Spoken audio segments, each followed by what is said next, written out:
Welcome, everyone, to this deep dive. Yeah. Today we're really going deep into the world of meditation and spiritual practice. And our guide for this journey is The Method of Ram Chandra, written by Shri Suresh Kumar Makam, who's a disciple of the revered Shri Raghavendra Rao Sahib. Yeah, and right off the bat, Sri Suresh sets a really interesting tone with a disclaimer in his book. A disclaimer. Yeah, he urges readers to cleanse their minds through sadhana before even diving into the material. He actually says, and I quote, "Cleanse your mind with the practice of sadhana and then go through literature, otherwise reality will be lost upon you." Wow, okay, that's quite the statement to start with. It definitely makes you wonder, what is it about this method that requires such a prepared mind? It really speaks to the idea that you're not just passively absorbing information here, but your own inner state, the clarity of your mind. It directly impacts how we receive and interpret these teachings. So you're saying that in order to really grasp what he's trying to share, we need to come to it with the right tools, so to speak. Exactly. It's almost like he's saying you need to tune your instrument before you can play the music. I like that analogy. Mm-hmm. So let's talk a little bit about Sri Suresh himself. He's an Indian citizen with a background in commerce, and he works as a management and financial consultant. But he's also a dedicated practitioner of yoga. So he seems to be bridging these worlds of practicality and spirituality quite seamlessly.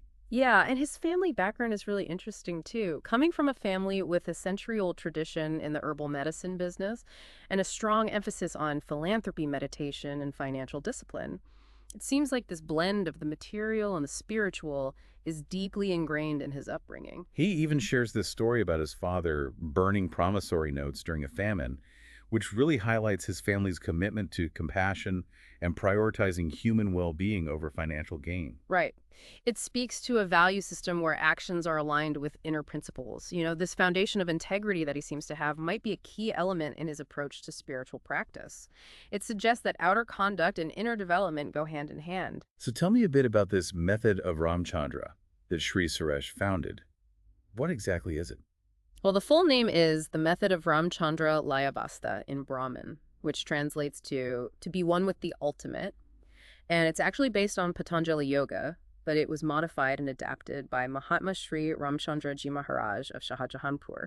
So there's a lineage here, a history that goes beyond Sri Suresh himself. Yeah, this lineage is crucial. It underscores that these teachings aren't just abstract concepts, but are rooted in a living tradition passed down from teacher to student. Like a spiritual family tree. Exactly. And in this case, the Adi Guru, or original teacher, is Mahatma Shri Chandraji Maharaj, known as Lalaji. Then there's Mahatma Ram Chandraji Maharaj, known as Babuji, who founded the Shri Ram Chandra mission in 1945. And finally, we have Sri Suresh's own teacher, Shri Raghavendra Rao, who played a pivotal role in transmitting this practice. So it's not just about reading a book, but about receiving the teachings from someone authorized to transmit them. That's right.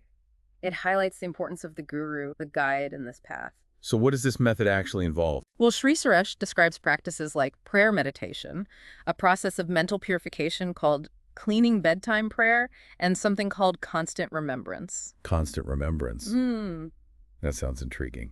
So it's not just about sitting in meditation for a set period, but about integrating spiritual practice into daily life. Exactly, maintaining that awareness throughout the day. And there's this other element you mentioned called transmission in Sahaj Marg. What's that all about? Ah, yes. This is where it gets really interesting. Transmission, or pranahuti, involves the transfer of divine impulses from a trained practitioner to a seeker. Divine impulses. What does that even mean? How does that work? Well, Sri Suresh's own teacher, Sri Raghavendra Rao, was authorized to transmit this pranahuti, and it's described as a vital aspect of spiritual progress, acting as a catalyst for inner transformation. So like a jumpstart to the process. But how does it actually work? The specifics are left somewhat mysterious. Okay, well, that definitely raises more questions than it answers. But let's move on to something a little more concrete. The affirmations presented by Sri Suresh. He outlines a series of affirmations used in his meditation practice, each with a deeper meaning and purpose. Right. These affirmations are more than just positive statements. They're designed to focus the mind, cultivate specific states of awareness, and ultimately connect the practitioner to a higher reality. So he starts with, "The Lord is present."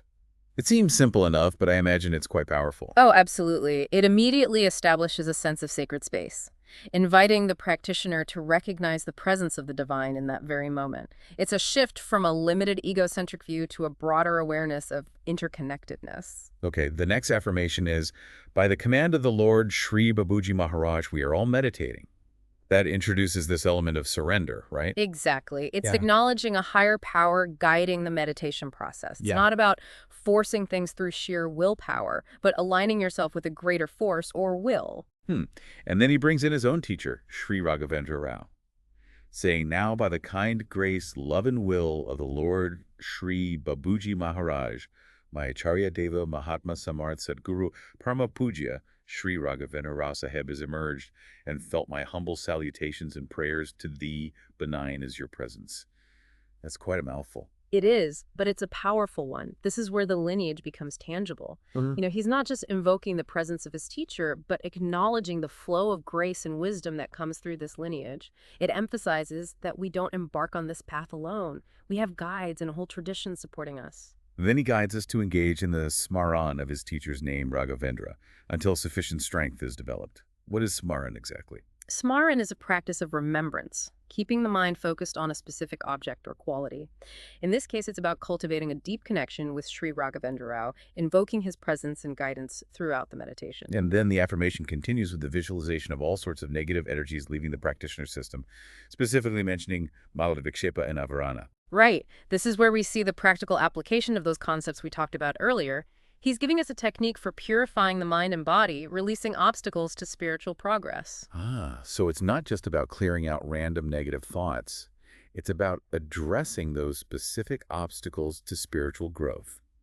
The inertia of materiality, the distractions, and the veil of ignorance. Precisely. By removing these obstacles, we create a more refined and receptive space within, paving the way for deeper spiritual experiences. Then he states that we should affirm that this purification process is complete, leading to a state of being proper and befittingly, to sit before the teacher and meditate. It's like preparing the ground for a deeper experience, right? Exactly. Creating inner alignment and receptivity. You're setting the stage for a profound inner experience. And the next affirmation? It is the Lord Shri Babuji Maharaj who is conducting this meditation session in form and real. I am sitting before him, and I begin the meditation. This feels like a significant shift, wouldn't you say? Absolutely. Here he's emphasizing the active role of the divine in the meditation process. You're stepping into a guided meditation led by the divine presence itself, surrendering to a higher guidance. A deeper level of trust and receptivity. Precisely. Then he expands on this, saying, by that very commandment of the Lord Shri Babuji Maharaj, we are all being seated in the ocean of his grace and meditating, and the grace is flowing in the form of silent currents through us. It's quite a beautiful image. It really is. It evokes a profound sense of peace and support. The silent currents suggest this subtle yet powerful energy flowing through us, facilitating our spiritual growth beneath the surface of our awareness. And then the visualization of this grace purifying us, and the space around us filling us with purity, sanctity, and divinity. Reinforcing the cleansing and transformative aspect of the practice, it's about becoming more aligned with our true nature, almost like a process of inner alchemy turning limitations into something more refined. Wow. And that goes even deeper. He says, it is the Lord Shri Babuji Maharaj who is sitting in the heart. The heart means where I feel love and dub, wherein the divine light presents. The Lord is meditating himself upon himself, permeating entire self and pervading entire existence. With the prayer to the Lord Shri Babuji Maharaj, I continue my meditation this way. It's a profound practice connecting us to the innermost core of our being, where the divine spark resides. The image of the Lord meditating upon himself represents a state of pure self-awareness, a complete unity and absorption that we are invited to participate in. Wow. And then he follows that with a prayer, O Lord, thou art the only existence. Thou art the only, the truth of that existence emerge in this self. It's a beautiful expression of surrender and aspiration, aligning our individual self with the ultimate truth of the divine. Then he instructs us to focus on the heart, engaging the mind with the smaran of Ram Chandra and Raghavendra. Again, bringing in the lineage, invoking the qualities of those masters, their guidance and support as we continue on this path. And to visualize the Lord sitting in the heart, meditating upon himself, and to get absorbed in him. It's like merging our individual awareness with the vast ocean of consciousness. Exactly. Transcending the limitations of our ego, experiencing a more expansive sense of self. Then comes the comprehension. To say, now it is the Lord Shri Babuji Maharaj, only is meditating himself upon himself. A shift in perspective, acknowledging that the divine is the true meditator. And in that surrender, we experience peace and liberation, allowing the meditation to unfold effortlessly. The Lord is existing. Acknowledging the divine presence as the ground of all existence. And by affirming it, we align ourselves with this truth, allowing it to permeate our being. Exactly. The Lord is conducting. Suggesting the Lord is guiding not only all processes, but also our spiritual journey. A recognition that we're not separate doers, but instruments through which the divine will is expressed. Leading to humility and surrender. Yes. And finally, the Lord is living, acknowledging the divine as a living, dynamic force permeating all creation. It's a shift from seeing the divine as external to recognizing it as the very essence of our own being. What a journey through these affirmations. It's amazing how each one builds on the previous, guiding us deeper into a profound spiritual experience. They really demonstrate the power of language and visualization to shape our consciousness and connect us to the divine. Before we move on, what insights or questions have emerged for you so far? Well, I'm particularly curious about this concept of pranahuti. How does this transmission actually work? What are its effects? These are questions we might want to explore further. Absolutely. And I'm fascinated by Shri Suresh's emphasis on integrating spiritual practice into daily life. How do we apply these principles in a way that feels relevant and sustainable in our modern lives? Those are great questions to keep in mind as we continue our deep dive into the Method of Ram Chandra. You know, it's fascinating how Shri Suresh lays out all these profound concepts and practices, yet he keeps emphasizing the importance of simplicity. It's almost like he's saying, don't get lost in the complexity. Just focus on the essence. Exactly. Yeah. He even uses the analogy of sports, pointing out how seemingly simple actions like throwing a ball or hitting a goal require a lot of training and skill development behind the scenes. Right. So while the principles of Sahaj Marg might seem straightforward, mastering them requires consistent effort, guidance from a teacher, and dedicated practice. Absolutely. Speaking of practice, let's talk about some of the specific techniques that Shri Suresh outlines. He talks about this concept called cleaning. What exactly is that? Cleaning is a unique aspect of Sahaj Marg. It's a process of mental purification that's done after sunset. After sunset, okay. Yeah, it involves sitting comfortably, applying your will, and imagining all sorts of impurities, grossness, negativity, or wasteful thoughts, leaving your system like smoke or vapor. So it's like a mental detox. Yeah, you could say that. It's about intentionally releasing anything that's blocking our spiritual progress. And he's very specific about what we're trying to remove, right? He mentions Malavikshepa and Avarana. Yes, he's directly connecting this practice to those core concepts we discussed earlier. So it's not just about clearing out random negative thoughts. It's about addressing those specific obstacles to spiritual growth. The inertia of materiality, the distractions, the veil of ignorance. Precisely. By removing these obstacles, we create a more refined and receptive space within, paving the way for deeper spiritual experiences. Okay, then there's this practice of constant remembrance. This one seems crucial for integrating spiritual practice into our everyday lives, right? Absolutely. It's about maintaining that connection with the divine throughout the day, not just during formal meditation. Trying to do that.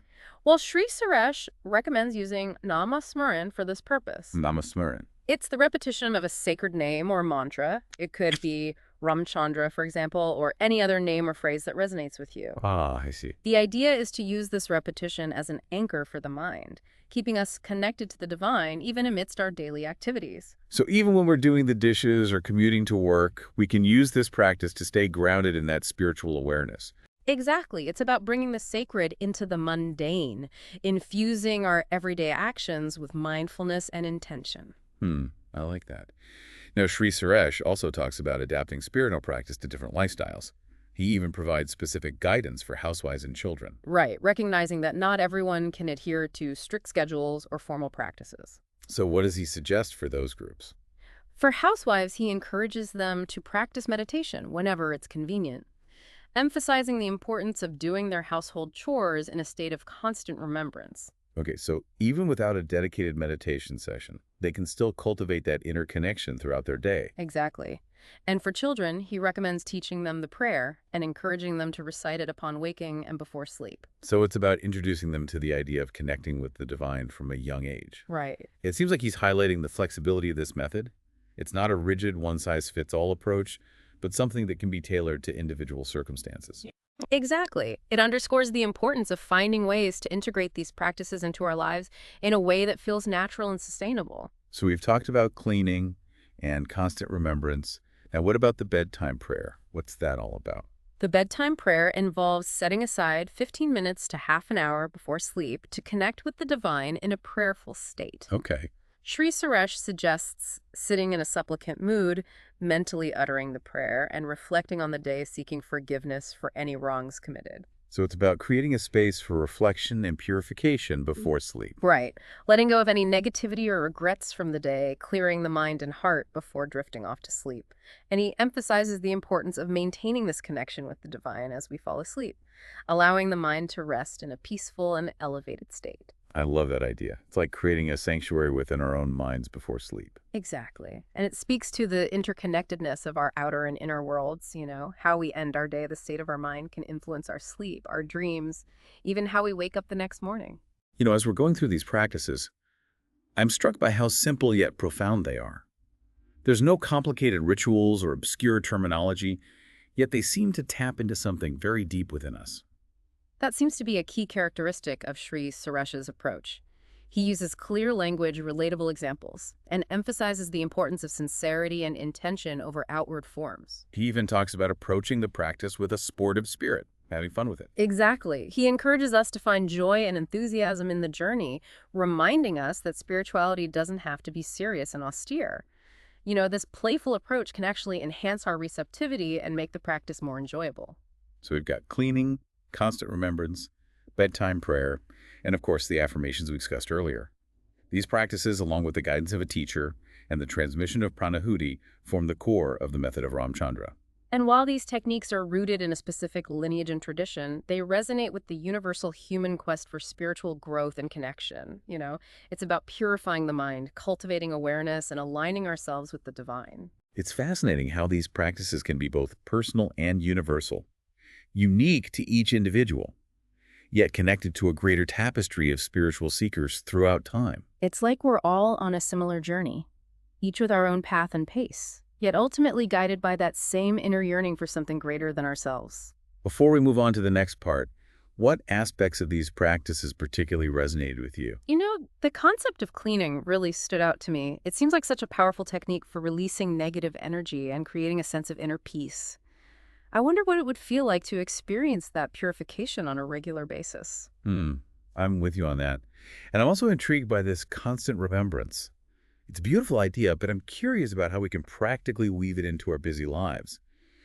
How do we maintain that connection with the divine amidst all the distractions and demands of modern life? Those are great questions to ponder as we continue exploring the method of Ram Chandra. And as we do, it's important to remember that it's not about finding the right answers, but about engaging with the practices with an open mind and heart, allowing the wisdom to unfold naturally within us. Absolutely. And on that note, we'll wrap up part 2 of our deep dive. Join us next time as we delve deeper into the concept of transmission and the role of the guru in Sahaj Marg. Until then, may your hearts be filled with peace and your minds with clarity.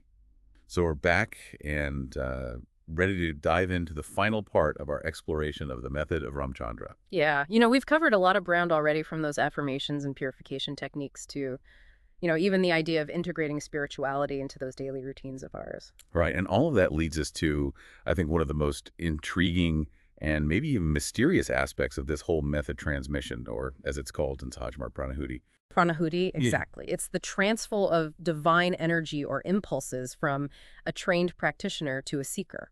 And Sri Suresh, really emphasizes that his own teacher, Sri Raghavendra Rao, was authorized to transmit this pranahuti, highlighting the significance of that lineage and the authorized guidance. It really does raise so many questions, though. Like, what is this energy? How is it transmitted? And what does it actually do for the seeker? Well, Sri Suresh, doesn't really go into great detail about the mechanics of pranahuti, but he describes it as, this vital element in spiritual progress. Like, it acts as a catalyst accelerating the seeker's inner transformation. So it's not just about individual effort then? Right. There's this collaborative element, almost like a partnership between the guru and the disciple, where the guru can facilitate the process through this transmission. And that partnership extends beyond just pranahuti, right? The guru provides guidance, support, and acts as a living example of the principles being taught. We see that clearly in how Sri Suresh talks about his guru Sri Raghavendra Rao with such deep reverence and gratitude. He attributes so much of his own spiritual growth to his guru's guidance and the transmission of pranahuti. This reverence for the guru is really a cornerstone of many spiritual traditions. The guru isn't just seen as a teacher, but like this beacon of wisdom, a guide who has already traversed the path and can help illuminate the way for others. But it makes me think about the importance of discernment, too. How do we know if a teacher is genuine? How do we navigate the potential pitfalls of spiritual authority? Those are crucial questions for anyone on a spiritual path, I think. While a guru plays a vital role in these traditions, discernment, self-awareness, and critical thinking are essential tools for navigating the complexities of any teacher-student relationship. It's a reminder that ultimately the journey is our own. While guidance and support are invaluable, we each have to walk the path ourselves and integrate these teachings in a way that's authentic to our own experience. Right. And Sri Suresh, while deeply devoted to his own lineage, he acknowledges the vastness of the spiritual landscape. He hints at the many paths that lead to the ultimate truth, suggesting that different approaches can resonate with different individuals. So while lineages and traditions provide these valuable structures and guidance, the inner journey is deeply personal and unique. Exactly. What works for one person might not work for another. It's about finding what resonates with our own hearts and minds. And that brings us back full circle to Sri Suresh's initial disclaimer, urging us to prepare our minds before engaging with these teachings. Right. He's reminding us that our own inner state, the clarity of our minds, directly impacts how we perceive and integrate this wisdom. It's almost as if he's saying, come to this with an open heart and a clear mind, and you'll be able to truly receive the essence of these teachings. So we've explored the method of Ram Chandra. We've delved into its history, key figures, practices, and those intriguing concepts of transmission and the role of the guru. Yeah, it's been a deep dive into a really rich and multifaceted approach to spiritual practice, blending that ancient wisdom with a practical approach to integrating these teachings into modern life. And maybe the biggest takeaway, is Sri Suresh emphasizes, is that the journey really begins within to him. It's about cultivating that inner awareness, that openness to receiving the wisdom that's already present within us. Absolutely. Well, thank you for joining us on this exploration of the method of Ram Chandra. It's been quite a journey, and we hope you found it as insightful and thought-provoking as we have. Yes. May your own journey be filled with insight, growth, and that transformative power of grace.